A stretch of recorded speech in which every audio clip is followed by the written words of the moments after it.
Satukan kami umat-Mu ya Tuhan, dalam Kristus jadi satu warga, hingga kami sehati dan sejiwa memuliakan nama-Mu Tuhan. Dalam nama Bapa dan Putera dan Roh Kudus.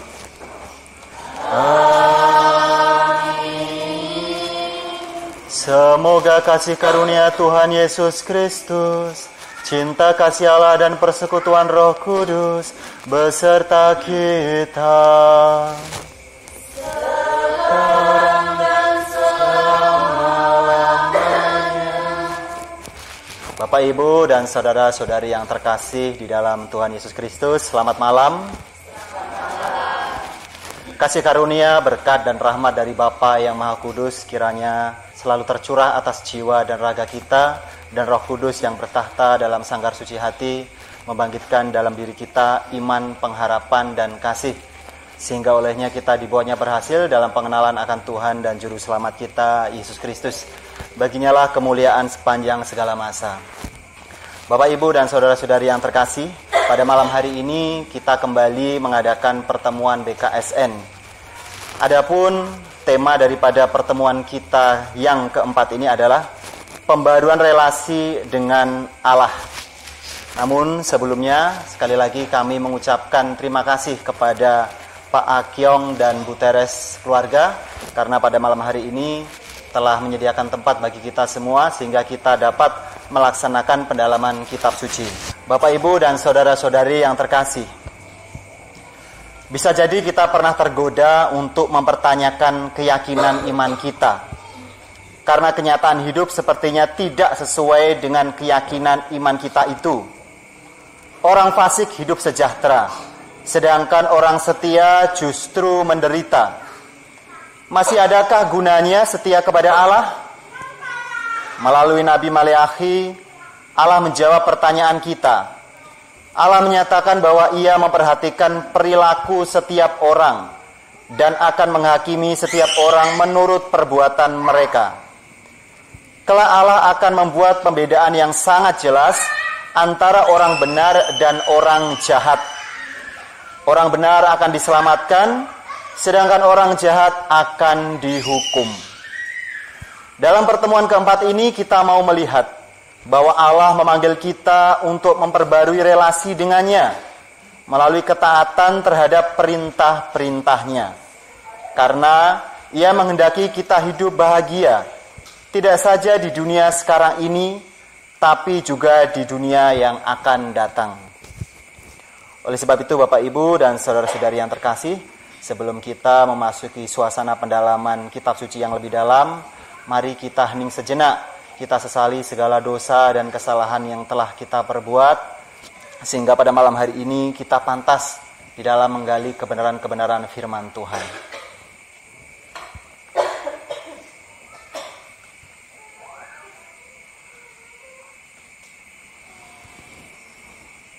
Saya mengaku kepada Allah yang Maha Kuasa dan kepada saudara sekalian bahwa saya telah berdosa dengan pikiran dan perkataan, dengan perbuatan dan kelalaian. Saya berdosa, sungguh berdosa. Oleh sebab itu saya mohon kepada Santa Perawan Maria, kepada para malaikat dan orang kudus, dan kepada saudara sekalian, supaya saya kepada Allah Tuhan kita. Semoga Allah yang Maha Kuasa mengasihani kita, mengampuni dosa kita, dan menghantar kita sampai ke hidup yang kekal. Tuhan, kasihanilah kami. Kristus, kasihanilah kami. Tuhan, kasihanilah kami. Marilah kita berdoa. Allah Bapa yang Maha Kuasa dan kekal, Engkau senantiasa hadir di dalam hidup orang yang mengasihimu dan mengungkapkan kasih itu dengan melaksanakan perintah-perintahmu. Melalui Nabi Maleakhi, Engkau mengingatkan kami supaya senantiasa setia kepadamu. Berikanlah kekuatan kepada kami yang lemah ini, supaya setia kepadamu. Demi Kristus Tuhan dan pengantara kami. Amin. Mari Bapak Ibu dan saudara-saudari yang terkasih, kita mendengarkan sabda Tuhan.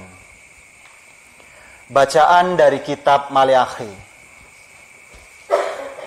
Kata-katamu sangat kasar terhadap aku, firman Tuhan.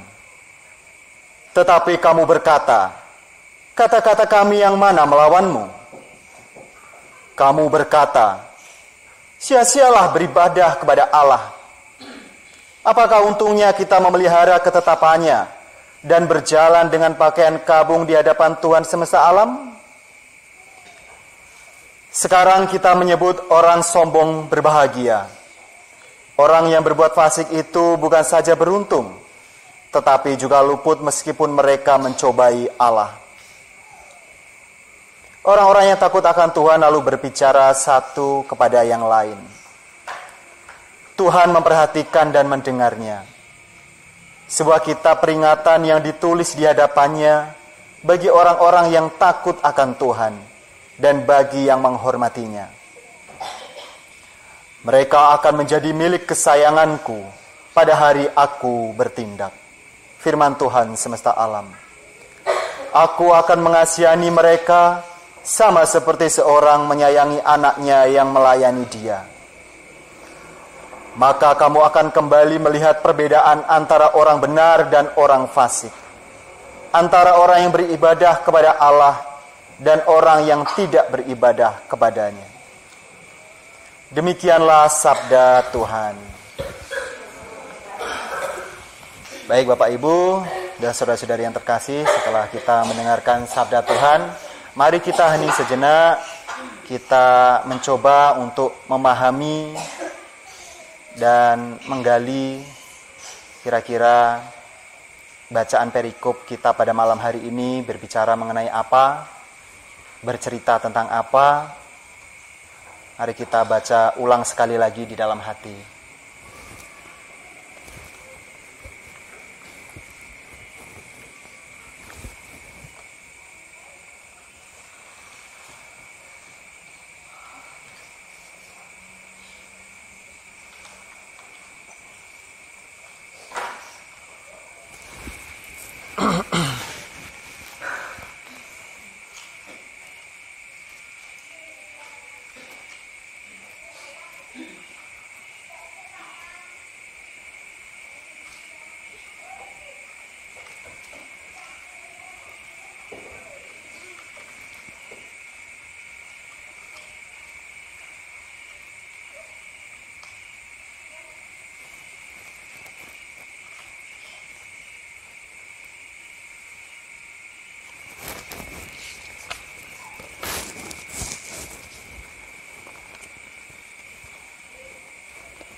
Baik, untuk menggali kitab suci ini, kebenaran-kebenaran firman Tuhan, kita dibantu dengan 4 pertanyaan Bapak Ibu. Pertanyaan pertama, mengapa ada orang-orang Yahudi yang mendapat teguran dari Allah? Ya, silahkan mungkin Bapak Ibu bisa menyampaikan opininya, pendapatnya, dan juga bisa mengaitkannya dengan pengalaman-pengalaman hidup sehari-hari maupun pengalaman-pengalaman iman.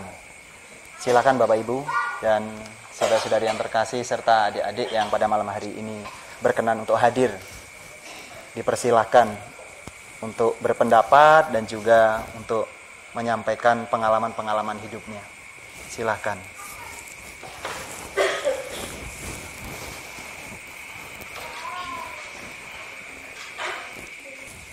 Mungkin bisa dimulai dari Ibu Ketua Kering. Monggo, Bu Ketua Kering.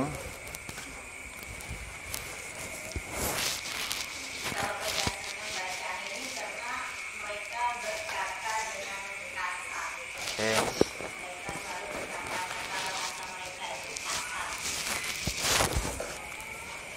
Baik, terima kasih Bu Paulina atas jawabannya.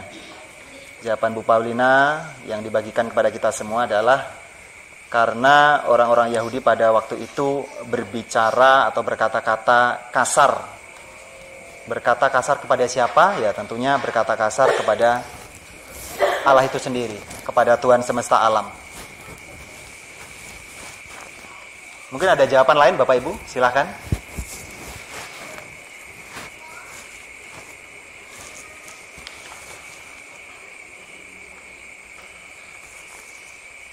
Ya.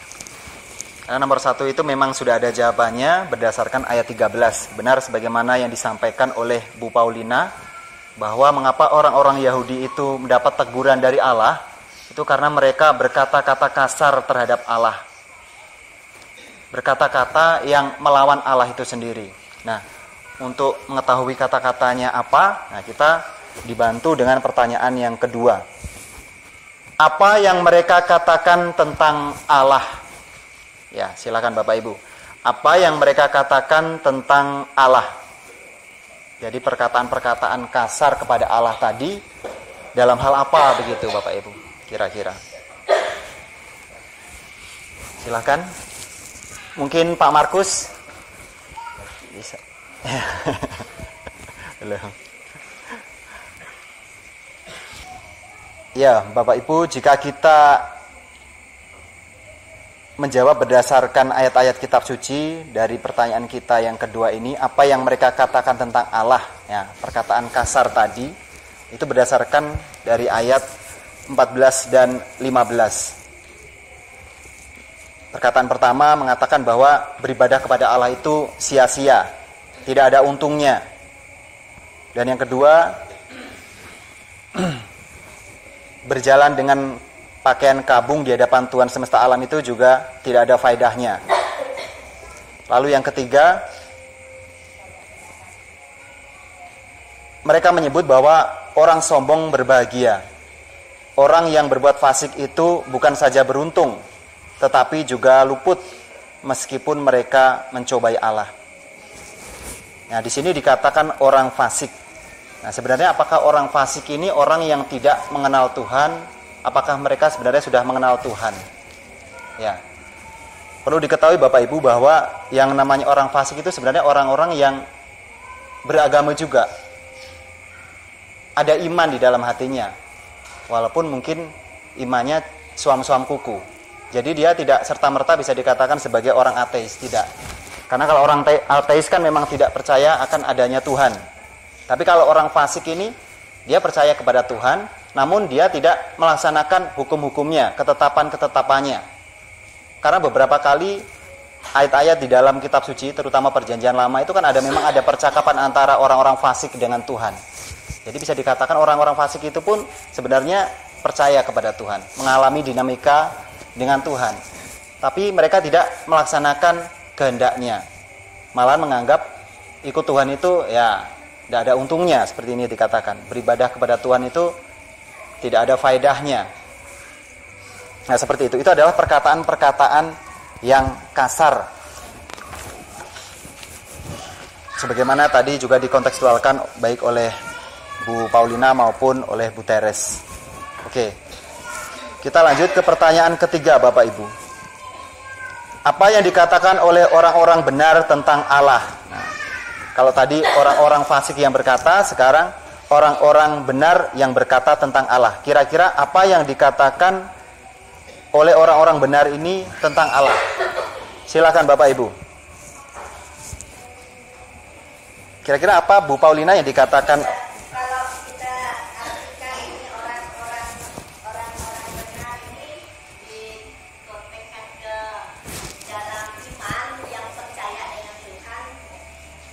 Nah, mungkin rasa syukur itu tadi.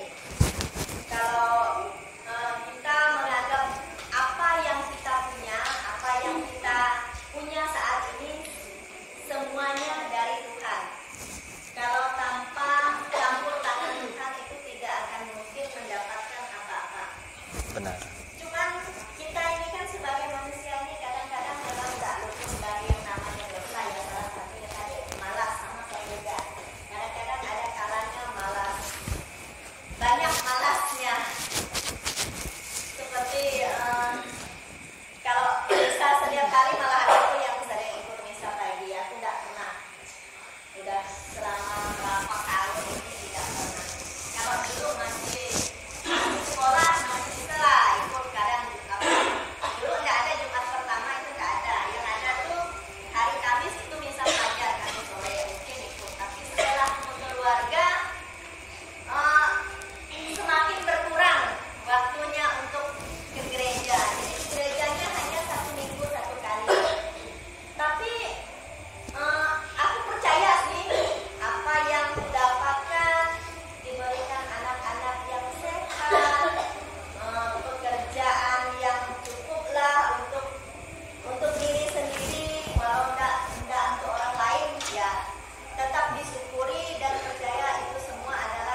memutuskan anak ini harus dioperasi, dan hatiku juga bertolak belakang dengan saran yang diberikan oleh rumah sakit, karena posisinya itu patah di dalam, tulang pahanya patah di dalam, lukanya tidak ada. Jadi aku tidak terima kalau anak ini harus operasi, itu tidak terima. Tapi itu memang menolak. Akhirnya kami menemulah orang yang pandai mulut sambung belakang. Nah, di situ di samping kami usaha dengan urut itu dengan doa juga. Jadi waktu berdoa di kala itulah saya merasa doa saya itu benar-benar kusuk. Di dalam berpegangan tangan dengan Injil ini kami berdoa dengan pejam mata, tapi yang dilihat tuh bukan gelap, tapi terang semua dengan pejam mata gini, tapi dalam pandangan ini terang. Dari situlah aku punya keyakinan, oh yes, tapi yakin nggak sembuh apa operasi? Yakin mah, benar. Kami pergi ke tempat tukang urut. Hari pertama kami ke rumahnya, urut kedua tukang urutnya datang ke tempat penginapan kami, sampai 4 kali urut, puji Tuhan langsung bisa berdiri, langsung bisa. Puji Tuhan. Dan sampai sekarang itu yang sangat kami syukuri sekali. Ya, terima kasih Ibu Paulina atas pengalaman imannya yang sangat luar biasa sekali. Ya, tentunya pengalaman ini sangat meneguhkan bagi kita semua bahwa orang-orang yang mengikuti Tuhan itu pada akhirnya tentunya tidak dikecewakan. Ada waktunya Tuhan akan membangkitkan kita, memulihkan keadaan kita. Rasul Petrus di dalam suratnya juga menyatakan kepada kita semua bahwa ujian-ujian yang kita alami, sebagaimana juga yang dialami oleh Bu Paulina tadi, bukan bermaksud Tuhan itu tidak sayang kepada kita, bukan bermaksud Tuhan membenci kita, tetapi segala permasalahan hidup, segala ujian-ujian hidup itu untuk memurnikan iman kita, Bapak Ibu. Sebagaimana emas yang dimurnikan dalam tanur api, maka emas itu akan semakin menampak kemurniannya. Begitu juga dengan permasalahan-permasalahan, ujian-ujian hidup yang kita alami. Baik, terima kasih Bu Paulina atas sharing pengalaman imannya. Baik Bapak Ibu, kita lanjut di pertanyaan yang terakhir, pertanyaan yang keempat. Bagaimana Allah akan memperlakukan orang yang benar? Nah, jawabannya itu kita bisa merujuknya di ayat yang ke-17 Bapak Ibu. Mereka akan menjadi milik kesayanganku pada hari aku bertindak. Aku akan mengasihani mereka sama seperti seorang menyayangi anaknya yang melayani dia. Jadi Tuhan akan menyayangi, mengasihani orang-orang yang setia, orang-orang yang taat kepadanya. Tuhan memulihkan keadaan kita itu tidak serta-merta hidup di dunia ini, tetapi bisa juga di kehidupan yang akan datang nanti Bapak Ibu. Ya, mungkin saat ini kita melihat banyak orang yang hidupnya tidak teratur, istilahnya mereka berkelimpang dengan dosa, tidak peduli ke gereja, tidak peduli dengan orang-orang miskin, orang-orang yang terlantar. Tetapi sepertinya hidup-hidup mereka normal-normal saja, bahkan mereka bisa dikatakan sangat beruntung. Tentunya itu juga yang dialami oleh orang-orang Yahudi pada waktu itu. Tetapi ada masanya Bapak Ibu, bahwa setiap orang nanti akan mempertanggungjawabkan apa yang mereka perbuat. Tentu setiap kita itu akan mendapat teguran dari Tuhan ketika kita tidak hidup secara benar. Tetapi Tuhan menjamin jika kita hidup mengutamakan ketetapan-ketetapan maupun kehendaknya, ya Tuhan akan memberi jaminan bahwa Dia akan menyayangi kita, mengasihani kita, bahkan memulihkan keadaan kita pada waktunya. Entah di dunia saat ini, entah di dunia yang akan datang. Terutama nanti di pengadilan terakhir, itu akan nampak jelas antara orang-orang fasik dan orang-orang benar. Bagaimana Tuhan Yesus Kristus bersabda, Dia akan menempatkan orang-orang benar di sebelah kanannya dan orang-orang fasik, orang-orang tidak benar di sebelah kirinya. Kepada orang-orang yang di sebelah kanannya Dia berkata, terimalah hidup kekal yang telah disediakan oleh Bapakku di sorga. Tetapi bagi orang-orang yang tidak benar akan dicampakkan ke dalam tempat yang penuh ratap tangis dan kertak gigi. Selanjutnya Bapak Ibu, untuk mendalami lebih dalam lagi, saya akan coba menyampaikan peneguhan dalam 4 tahap Bapak Ibu. Sejumlah orang-orang Yahudi mendapat teguran karena telah mengucapkan kata-kata yang sangat kasar terhadap Allah. Mereka berkata bahwa taat beribadah kepada Allah dan hidup menurut kehendaknya merupakan sesuatu yang sia-sia, karena tidak membuat orang menjadi sejahtera. Perkabungan di hadapan Allah tidak membuat orang hidup bahagia. Mereka melihat bahwa orang fasik jauh lebih bahagia dan sejahtera dibandingkan dengan orang yang taat kepada Allah. Sekalipun mereka melakukan kejahatan, namun kejahatan mereka tidak diperhatikan oleh Allah. Allah begitu sabar sehingga tidak kunjung menghukum mereka. Karena itu ada orang-orang Yahudi yang tidak lagi mau peduli pada kehendak Allah dan hidup sekehendak hati mereka. Ya, sekali lagi saya menyampaikan Bapak Ibu bahwa hidup di dunia ini sebenarnya juga merupakan ujian bagi kita dalam banyak hal. Bukan berarti Tuhan tidak menyayangi kita, tidak mengasihani kita, tetapi itu justru untuk menunjukkan kemurnian iman kita, seperti emas yang dimurnikan dalam tanur api. Jadi ketika kita mengalami ujian-ujian berat, serasa tidak ada pertolongan, ya kita jangan pernah menyerah, jangan pernah berhenti untuk berharap. Sebagaimana Bapak Ayub, dengan segala ujian, dengan segala cobaan, dia tetap berpegang teguh pada imannya, tetap taat kepada Tuhan, sehingga keadaannya pun dipulihkan. Nah, beda dengan beberapa orang Yahudi ini tadi Bapak Ibu. Ketika mereka mengalami cobaan-cobaan, ujian-ujian dalam hidup, mereka lekas kehilangan iman mereka, tidak percaya. Sehingga mereka berkata, untuk apa beribadah kepada Tuhan? Tidak ada gunanya. Nah, sampai seperti itu, karena ada kekecewaan di dalam hatinya. Ya, tentunya ini sebuah ujian Bapak Ibu bagi kita semua. Karena kita sebagai orang-orang Katolik sudah disabdakan oleh Tuhan Yesus bahwa masing-masing kita tentunya akan memikul salibnya masing-masing. Salib berarti adalah ujian bagi kita setiap umat beriman untuk memurnikan iman kita. Oke. Orang yang takut akan Allah membentuk kelompok lain. Mereka memahami kehendak Allah, beribadah kepadanya dengan setia, dan berlaku benar kepada sesama. Mereka percaya bahwa Allah memperhatikan, mendengar, dan mengingat kata-kata mereka, serta mau menjalin hubungan yang akrab dengan mereka. Nabi Maleakhi berkata kepada kelompok orang setia ini bahwa ada sebuah kitab peringatan yang ditulis di hadapannya bagi orang-orang yang takut akan Tuhan dan bagi yang menghormatinya. Nama orang-orang yang setia akan dicatat dalam kitab itu, sedangkan nama orang yang berdosa akan dihapus. Nah, ini tentu mengandung makna eskatologis Bapak Ibu, yakni mengenai akhir zaman.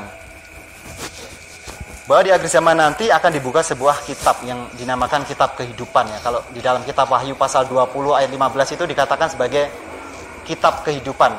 Apakah itu bentuknya seperti buku atau apa ya? Saya sendiri belum melihat seperti apa bentuknya. Tapi yang pasti di sana dikatakan kitab kehidupan. Orang-orang benar ini namanya akan tertulis di dalam kitab kehidupan. Di Wahyu pasal 20 ayat 15. Dan mereka yang tidak tertulis namanya di dalam kitab kehidupan itu, mereka akan dicampakkan ke dalam lautan api. Nah, sedangkan orang-orang benar yang namanya tertulis di dalam kitab kehidupan, mereka akan masuk ke dalam kerajaan surga yang kekal. Makanya di dalam Injil Yohanes pasal 10 ayatnya yang ke-20 dikatakan, bersukacitalah karena namamu ada terdaftar di surga. Nah, seperti itu Bapak Ibu, itu kata-kata Tuhan Yesus Kristus sendiri. Kemudian Allah berfirman kepada kedua kelompok ini bahwa akan tiba hari penghakiman. Pada hari itu akan menjadi jelas perbedaan antara orang yang setia dan orang yang fasik. Orang-orang fasik akan menjadi seperti jerami yang terbakar sampai habis. Sedangkan orang-orang yang setia akan bersukacita karena Allah akan menerbitkan surya kebenaran yang membawa pemulihan bagi mereka. Mereka akan menjadi milik kesayangannya yang ia kasih seperti seorang ayah mengasihi anaknya. Ya, sebagaimana yang saya sampaikan tadi Bapak Ibu, bahwa di akhir zaman nanti ada yang namanya penghakiman terakhir, yang mana Yesus akan berdiri sebagai hakim yang adil, yang akan mengadili seluruh umat manusia. Orang-orang benar sekali lagi ditempatkan di sebelah kanannya, dan orang-orang tidak benar di sebelah kirinya. Kepada orang-orang benar dia berkata, terimalah hidup kekal yang telah disediakan bagimu oleh Bapakku. Kepada orang-orang yang tidak benar, pergilah ke tempat yang ada ratap tangis dan kertak gigi. Karena apa Bapak Ibu, mereka kok digolongkan sebagai orang-orang benar berdasarkan penghakiman terakhir itu tadi? Ya, karena ketika aku lapar engkau memberi aku makanan, ketika aku haus engkau memberi aku minuman, ketika aku telanjang engkau memberi aku pakaian, ketika aku di penjara engkau mengunjungi aku. Nah, orang-orang benar tadi akan berkata, kapan Tuhan ketika engkau lapar kami memberi engkau makanan, ketika engkau haus kami memberi engkau minuman, dan seterusnya. Nah, pada dasarnya apapun yang kita lakukan kepada saudara-saudara kita, amal kebaikan kita, aksi-aksi sosial kita kepada sesama kita, itu sama juga kita melakukannya untuk Tuhan Yesus Kristus sendiri. Nah, bisa dikatakan bahwa sebenarnya ibadah sosial itu sangat cepat sekali mempertemukan kita dengan Tuhan secara tidak langsung. Begitu Bapak Ibu. Tapi kepada orang-orang yang tidak benar tadi, ya, yang pasti mereka itu tidak menghidupi imannya, tidak peduli kepada sesamanya. Karena sebagaimana di pertemuan di minggu yang lalu saya sampaikan bahwa kepercayaan atau iman kepada Allah itu juga harus dia realisasikan dengan perbuatan cinta kasih kepada orang-orang di sekitar kita. Pada malam menjelang kematiannya, Yesus menyampaikan pesan kepada murid-muridnya. Ia telah mengasihi mereka dengan kasih yang besar, yaitu dengan mempersembahkan hidupnya di kayu salib demi keselamatan mereka. Orang yang setia akan membalas kasih Yesus itu dengan kasih pula, yaitu dengan cara menaati perintah-perintahnya.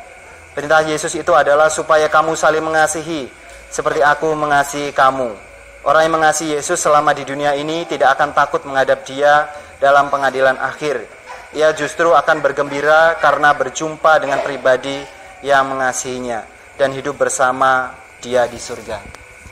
Jadi Bapak Ibu, kasih Allah yang terbesar itu adalah sebagaimana tertulis di dalam Injil Yohanes pasal 3 ayat 16. Karena begitu besar kasih Allah akan dunia ini, sehingga Ia telah mengaruniakan anaknya yang tunggal, supaya setiap orang yang percaya kepadanya tidak binasa, melainkan beroleh hidup yang kekal.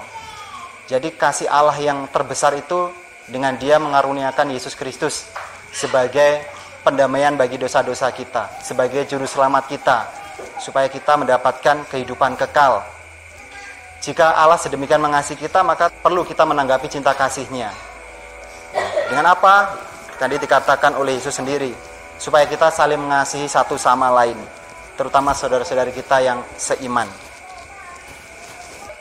Baik, Bapak Ibu, mari kita hening sejenak, kita resapi segala dinamika sharing sabda Tuhan serta peneguhan-peneguhan yang telah diberikan.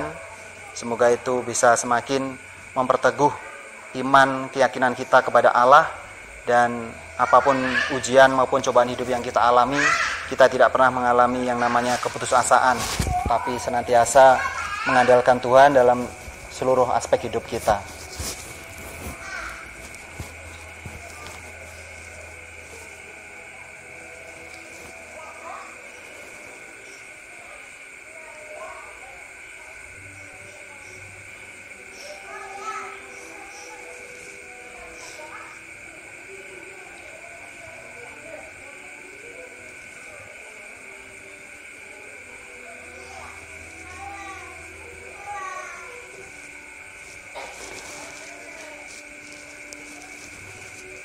Mari Bapak Ibu kita mengungkapkan niat-niat kita, aksi ke depan yang kiranya kita akan lakukan sebagai perwujudan di dalam mengikuti pendalaman kita pada malam hari ini.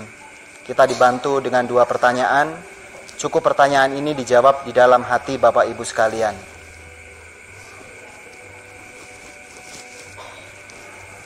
Dengan cara bagaimana Tuhan Yesus mengasihi manusia?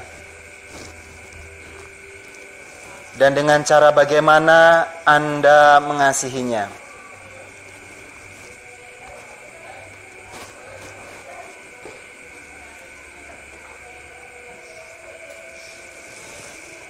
Apa saja yang membuat manusia sulit menaati perintah Tuhan untuk mengasihi sesama?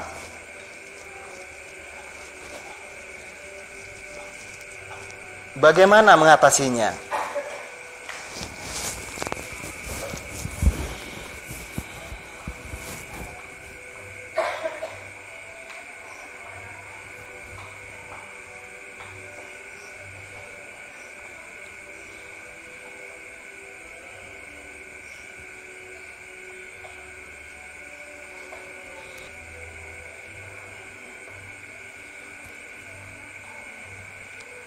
Allah Bapa yang Maha Baik, puji dan syukur atas segala kasih karunia, berkat dan rahmat yang senantiasa Engkau anugerahkan dalam hidup kami. Terima kasih atas segala kebaikan-Mu yang boleh kami terima, baik itu yang kami sadari ataupun yang tidak kami sadari, yang datangnya dari segala arah. Terutama pada malam hari ini kami sangat bersyukur karena boleh mengadakan pertemuan pendalaman kitab suci. Kiranya Bapa, apa yang kami bicarakan, apa yang kami bahas, yang kami bangun niat-niat ke depan dapat kami realisasikan sesuai dengan kehendak-Mu. Marilah kita mohon. Silakan Bapak, Ibu, dan saudara-saudari yang terkasih jika ingin menyampaikan doa-doa spontan.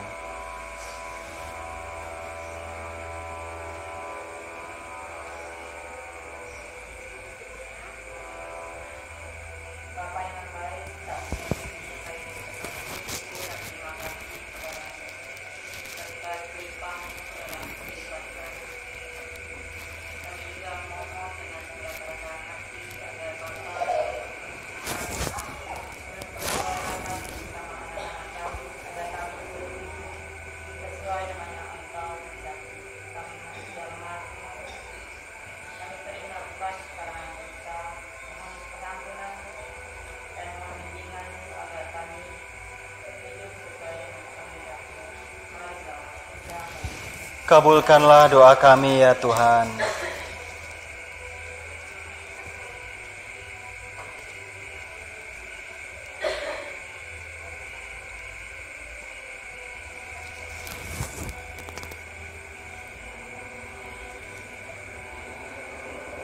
Kami juga berdoa ya Bapak untuk keluarga Bapak Akyong dan juga Bu Teres keluarga. Kiranya Engkau senantiasa memberkati keluarga ini, selalu memberikan penyelenggaraan dan perlindungan-Mu atas keluarga ini, sehingga mereka boleh senantiasa berpegang teguh kepadamu di dalam iman, pengharapan, dan kasih, sehingga boleh menjadi pribadi-pribadi yang berkenan di hati-Mu. Marilah kita mohon.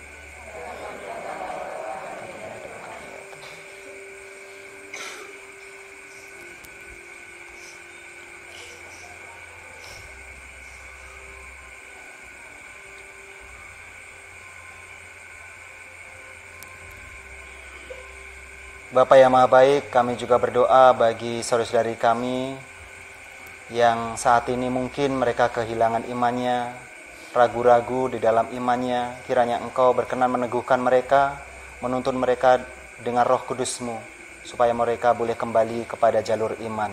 Marilah kita mohon. Kabulkanlah doa kami ya Tuhan.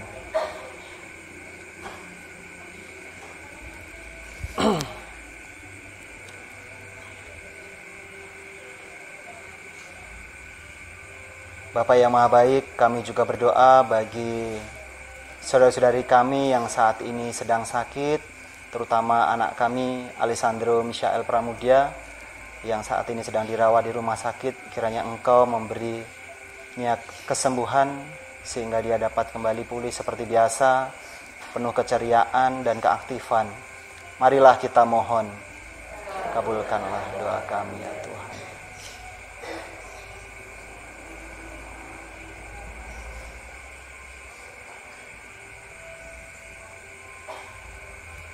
Kami juga berdoa kepadamu ya Bapa bagi putra-putri kami yang masih duduk di bangku sekolah. Kiranya Engkau senantiasa menerangi mereka dengan Roh Kudus-Mu, sehingga dalam proses belajar mereka senantiasa fokus dan tidak terganggu oleh hal-hal yang menghilangkan fokus mereka, melainkan mereka senantiasa dapat belajar dengan baik dan dapat menjadi putra-putri, siswa-siswi yang berprestasi. Marilah kita mohon. Kabulkanlah doa kami ya Tuhan.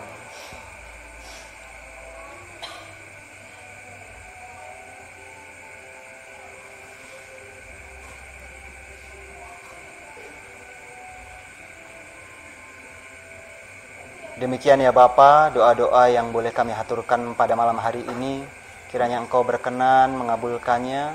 Semua doa-doa dan harapan ini kami naikkan kepadamu dengan pengantaran Yesus Kristus Putramu yang hidup bersama Dikau dalam persekutuan Roh Kudus, Allah sepanjang segala masa.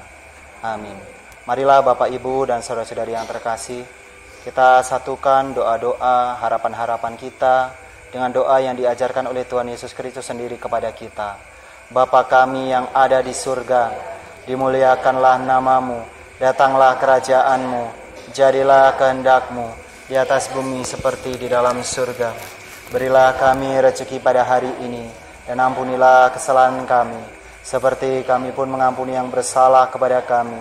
Dan janganlah masukkan kami ke dalam pencobaan, tetapi bebaskanlah kami dari yang jahat. Marilah kita juga memohon bantuan doa yang daripada Bunda Maria, supaya kita di dalam perjalanan hidup ini dapat hidup sesuai dengan kehendak Allah. Mari kita doakan 3 kali salam Maria. Salam Maria, penuh rahmat, Tuhan sertamu. Terpujilah engkau di antara wanita, dan terpujilah buah tubuhmu Yesus. Santa Maria, Bunda Allah, doakanlah kami yang berdosa ini, sekarang dan waktu kami mati. Amin. Salam Maria, penuh rahmat, Tuhan sertamu. Terpujilah engkau di antara wanita, dan terpujilah buah tubuhmu Yesus. Santa Maria, Bunda Allah, doakanlah kami yang berdosa ini, sekarang dan waktu kami mati. Amin. Salam Maria, penuh rahmat, Tuhan sertamu. Terpujilah engkau di antara wanita, dan terpujilah buah tubuhmu Yesus. Santa Maria, Bunda Allah, doakanlah kami yang berdosa ini, sekarang dan waktu kami mati. Amin. Kemuliaan kepada Bapa dan Putra dan Roh Kudus, sekarang selalu dan sepanjang segala. Amin.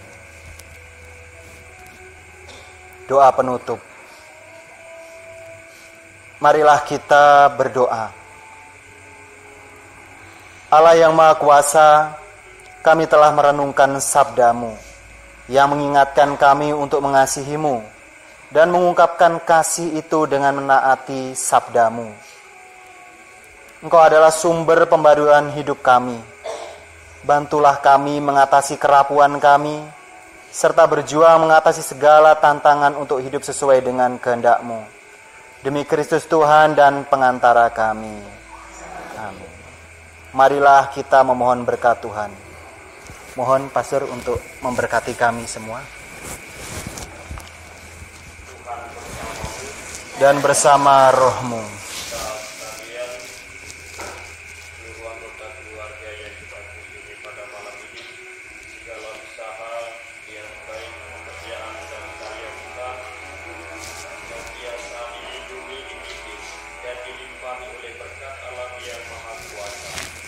Dalam Bapa dan Putra dan Roh Kudus. Amin. Pertemuan keempat bulan Kitab Suci Nasional 2025 sudah selesai. Syukur kepada Allah.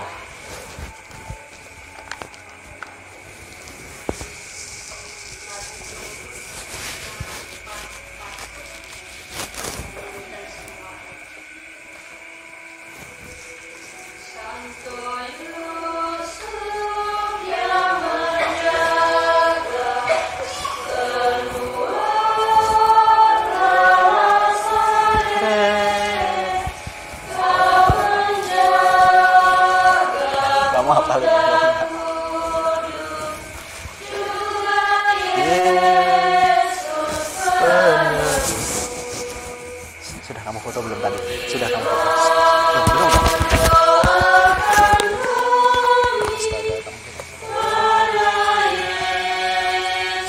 Difokuskan